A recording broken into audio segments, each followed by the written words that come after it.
उनकी खूबियों की मैं जितनी तारीफ करूं उतनी कम है। धनवान होना अलग बात है, पर उदार होना दूसरी बात है। पुण्य से प्राप्त लक्ष्मी का सदुपयोग शुभ अनुष्ठान और शुभ कार्यों में व्यय करना, पुण्योपार्जन करना किसी भाग्यवान का ही काम है।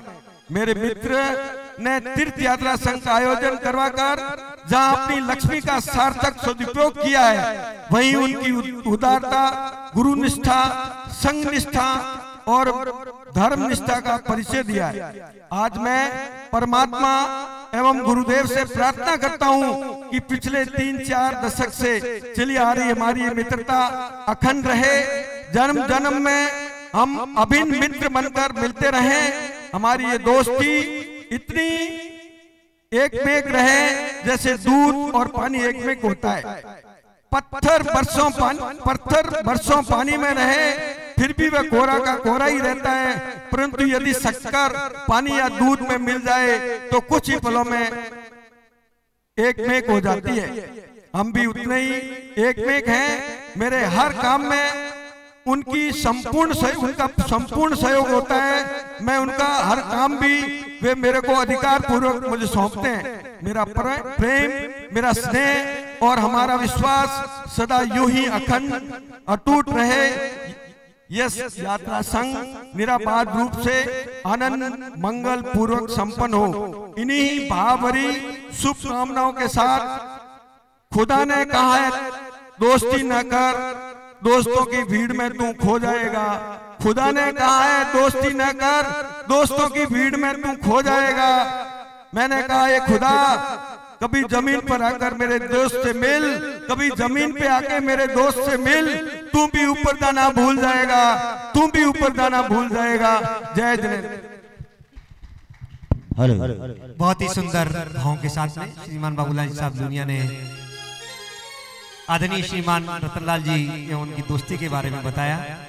वास्तविकता के अंदर मैं कहना चाहूंगा कि दोस्त हो तो सच्चा दोस्त उसे कहते हैं जो स्वयं धर्म के मार्ग पर बढ़े और अपने दोस्तों को भी धर्म के मार्ग पर बढ़ाएं, और वही कार्य बाबूलाल जी साहब ने किया। एक बात और बताना चाहूंगा, बाबूलाल जी को भी मैं बहुत बहुत बधाई देना चाहूंगा। कल इसी अहमदाबाद नगरी के अंदर में हमारे जिंदत कुशश्री पीढ़ी की सभा हुई और उसमें आप कोषाध्यक्ष पद पर आरूढ़ हुए। मैं चाहूंगा एक बार जोरदार तालियों के साथ में हम बाबूलाल जी का भी खूब खूब स्वागत अभिनंदन करें, क्योंकि आज ये पीढ़ी हिंदुस्तान की एक नाक है, हमारे कर्तव्य संघ और समाज की आन बान शान है, जो अपने कार्यों के द्वारा पूरे भारतवर्ष में अपना विशिष्ट स्थान बनाने जा रही है। इस पीढ़ी के इस पद पर आरूढ़ होना वो भी एक बहुत बड़े गौरव का विषय है। और लीजिए, अब मैं निवेदन करूंगा। देखिए, श्रीमान रतनलाल जी साहब ने केवल हमारे समाज में ही अपने मित्र बनाए, ऐसी बात नहीं है। आज बहुमुखी प्रतिमा के धनी रतनलाल जी ने न केवल समाज में, न केवल व्यापार क्षेत्र में, बल्कि प्रशासन के क्षेत्र में भी अपने अभिन्न मित्र बनाए हैं। और अभिन्न मित्र केवल अहमदाबाद में ही है, ऐसी बात नहीं है। आज भारत के कोने कोने से उनके अनेक मित्रगण यहाँ पर पधारे हैं। उसी में उनके आत्मीय अत्यंत विशिष्ट श्री के.एल. माहेश्वरी साहब, जो इनकम टैक्स कमिश्नर हैं और बाड़मेर से आप ताल्लुक रखते हैं, और मेरे ख्याल से यहाँ बैठे हुए सभी बाड़मेर वाले जानते हैं कि किस प्रकार कंधे से कंधा मिलाकर हमारे जैन समाज के हर कार्यक्रम में सदैव आगे रहते हैं और अपनी सेवाएं समर्पित करना चाहते हैं।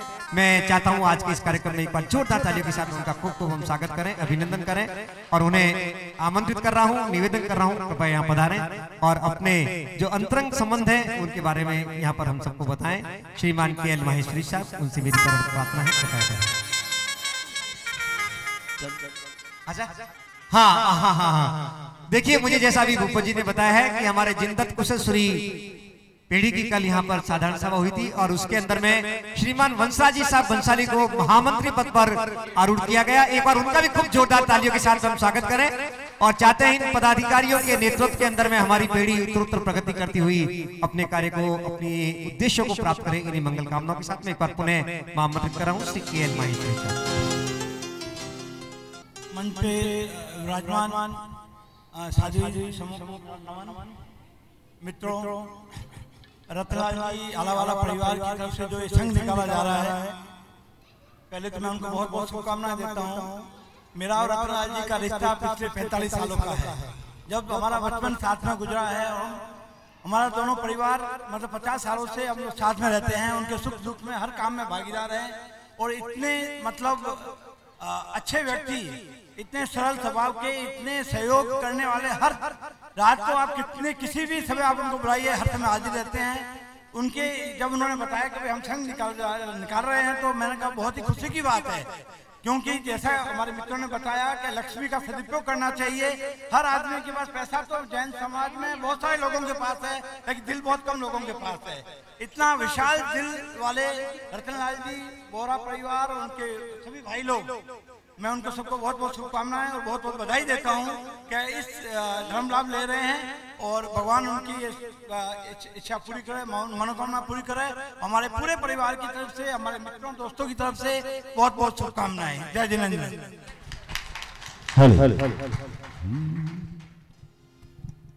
माहेश्वरी सर के साथ में मैं एक और उन्हीं के अंतरंग मित्र श्री बंजारा साहब भी हमारे बीच में पधारे हैं। मैं उनसे भी प्रार्थना करूंगा कृपया पधारें। आदरणीय बंजारा साहब, वो भी अपने परम मित्र रतनलाल जी बोहरा परिवार के बारे में अपने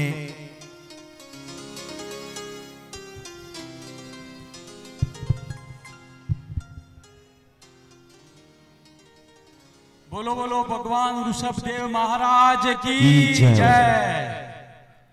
बोलो बोलो भगवान महावीर देव की जय। बोलो बोलो जैन समाज की जय। मित्रों, इस धरती पर करीब 700 करोड़ लोगों की आबादी है। 700 करोड़ 7 अरब लोग इस धरती पर रहते हैं। इसमें सबसे ज्यादा जो पॉपुलेशन है वो ख्रिस्ती समाज की है। उसके दूसरे नंबर में जो आबादी है, जो बस्ती है, वो इस्लाम समाज की है। और उसके तीसरे नंबर पर आबादी और जो पॉपुलेशन है वो हिंदू सनातन समाज की है। और सबसे कम पॉपुलेशन बस्ती सिर्फ 50 लाख की जो किसी समाज की, किसी धर्म की, किसी परंपरा की हो तो वो जैन परंपरा है, जैन समाज की है। मित्रों, आचार्य रजनीश जी जो 20वीं सदी के सर्वाधिक प्रबुद्ध प्रोफेसर और इंसान थे, उन्होंने कहा 21वीं सदी में ये दुनिया महाविनाश की तरफ जा रही है। इस विश्व में ऐसी घटनाएं घटेगी, ऐसे आहार विहार और ऐसे समाज पैदा होंगे तो दुनिया के सामने सिर्फ 2 विकल्प होंगे, या तो महावीर को पसंद करना होगा या महाविनाश को पसंद करना होगा। दोनों में से तीसरा कोई विकल्प नहीं है। भले ही इस धरती पर 50 लाख जैन हो, लेकिन इन जैन परंपरा की वजह से यदि अहिंसा का प्रभाव बढ़ेगा तो ही ये दुनिया महाविनाश में से बचेगी। इससे कोई और तीसरा विकल्प नहीं है। ऐसे समाज के सामने मैं तो जैन परंपरा का नहीं हूं, मैं तो सनातन हिंदू धर्म की जो परंपरा है उस परंपरा में से हूं। लेकिन मेरा मानना है कि जो हमारा आर्यवर्त है, हमारा जो भारतवर्ष है, इसमें एक सनातन परंपरा भी है, इसमें जैन परंपरा भी है, इसमें बौद्ध परंपरा भी है और इसमें सिख परंपरा भी है। और ये चारों परंपराएं की जो जड़ें हैं हमारी एक संस्कृति में, हमारी एक हमारी जो लाखों सदियों से, हजारों सदियों से हमारी जो परंपरा चल रही, उस परंपरा में से हम एक परिवार की अलग अलग शाखाएं हैं। जैन समाज में मैं आज देख रहा हूं, यहां चाहे कोई लखनऊ से आया हो, चाहे कोई बेंगलोर से आया हो, चाहे कोई हैदराबाद से आया हो, लेकिन सभी चेहरों में मुझे आज बाड़मेर दिखाई दे रहा है। सभी चेहरे, मुझे लगता है कि सभी चेहरे बाड़मेर के। मेरी कई पीढ़ियां यहां गुजर गई, लेकिन मैं परंपरा से जैसलमेर का हूं और बंजारों के रूप में बाड़न लाद के हम भी लोग व्यापार करते करते यहाँ आ गए। आज जब मुझे यहाँ छोटा सा बाड़मेर दिखाई देता है तब मुझे एक मारवाड़ी भाषा का दोहा याद आता है। साहब, धन धुरारी या धरा धन धोरो देश थारा दर्शन पावतो हुड़ से ही हो विशेष। जो धोरों की धरती है वो विशेष करके बाड़मेर और जैसलमेर में है, और जोधपुर और राजस्थान और बीकानेर की परंपरा में है। आप धन धोरों के देश वाले लोगों को देखकर मुझे इतनी खुशी हुई है मित्रों कि आज हमारी जो यहाँ गुरु माताएं, हमारी साधियां यहाँ बैठी हैं, उनका तपस्या का हम कभी अनुमान करते हैं तो हमको लगता है कि इतनी कठोर तपस्या कैसे हो सकती है। तो 50 लाख हमारा जैन समाज जो कठोर तपस्या कर रहा है, ये तपस्या यदि पूरे भारत देश में और विश्व में फैलेगी तभी ये विश्व बच सकता है। तो हमारे यहाँ 2 शब्द का यहाँ उपयोग होता है, यति और मुनि। बार बार हमारी जो परंपरा है, जैन परंपरा हो या बौद्ध परंपरा हो या सनातन धर्म की परंपरा हो या सिख धर्म की परंपरा हो, 2 शब्द विशेष करके जैन परंपरा में आता है, यति। हम यति उसको कहते हैं मित्रों, यत ये संस्कृत शब्द है। यत का मतलब काबू, कंट्रोल, जिसने सभी इच्छाओं पर अपना कंट्रोल कर लिया है, 5 इंद्रियों पर जिसका कंट्रोल है, मनसा वाचा कर्मणा पर जिसका कंट्रोल है, उसी को हम यति कहते हैं। और ये यतियों की परंपरा, आज हमारी यति साधुएं यहाँ बैठी है, आप सबकी ओर से और हाला परिवार की ओर से मैं उनको नमन करता हूँ कि उन्होंने सब काबू प्राप्त किया, जीवा पर प्राप्त किया, स्पर्श इंद्रिय पर प्राप्त किया, इसलिए उनको यति हम कहते हैं। और दूसरा शब्द हमारे समाज में विशेष रूप से उपयोग होता है, मुनि। मुनि का अर्थ होता है जो सतत परमात्मा का मनन करता है और मौन रहता है।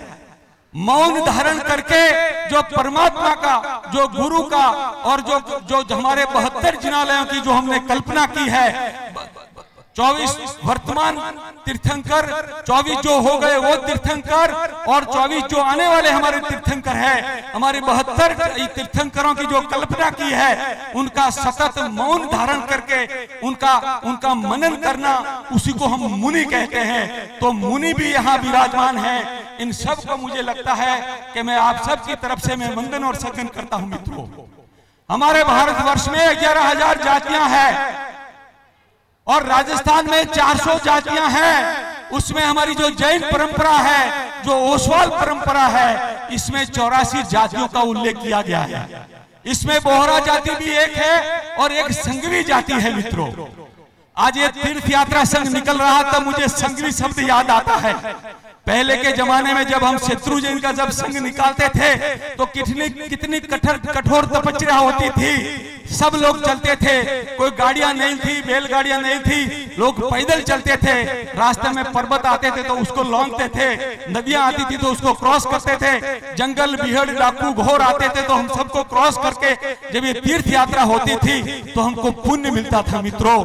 तो जो समाज, जो कुटुंब बार बार संघ निकालता था, उसको हमने उसको नाम ही संघवी दे दिया मित्रों।